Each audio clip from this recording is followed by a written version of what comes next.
I don't know how to talk to a lot of people on campus and think that's a me problem. Just because I was in the military when I should have been learning those social interactions and all that stuff, and I learned a different set of social interaction rules that don't apply while here. Like joking about murdering someone is not good here, so which is fine in the military. So I'd rather just not say anything. So I don't want to offend anyone, so I find myself not talking. Mariah, 3-year Army veteran with traumatic brain injury. When Mariah was interviewed for this study, she had been out of the military 13 months. At the time of the interview, she was pursuing a dual bachelor's degree in criminology and psychology. Before attending university, Mariah experienced repeated head trauma in the Army. As she put it, I just fell out of a lot of planes, and now I don't know which head injury is the worst. Mariah reported difficulty regulating emotions such as anger and frustration, in addition to problems with concentration and memory, to the point where she would forget entire conversations. Mariah's story, while concerning, is not unique.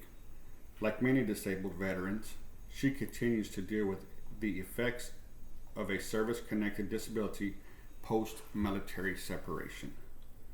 The troubles related to her traumatic brain injury, TBI, were far from the only tribulation Mariah faced in higher education. As illustrated in the opening quote, Mariah also found it difficult to engage and connect with traditional students.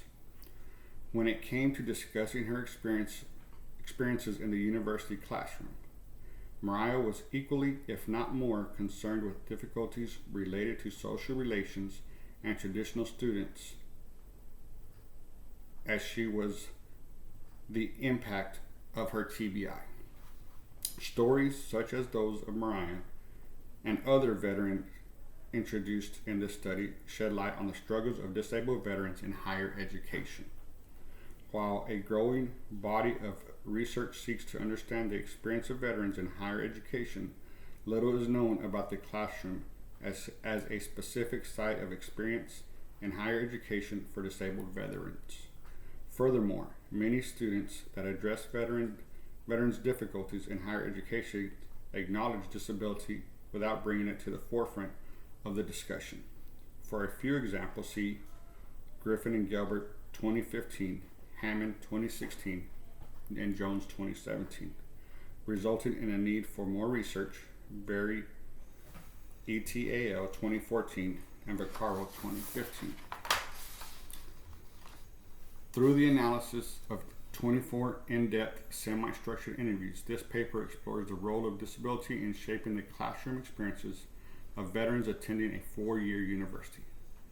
Using an inductive exploratory approach, the study builds upon the sociological understanding of veterans' experiences in higher education by exploring the effects of student veterans' disabilities on their classroom experiences and the impact of those disabilities on their social relations with other students.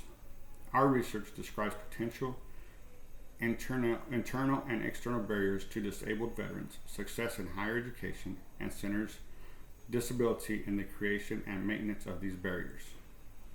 Based on our findings, several tentative generalizations are offered for future concatenative studies.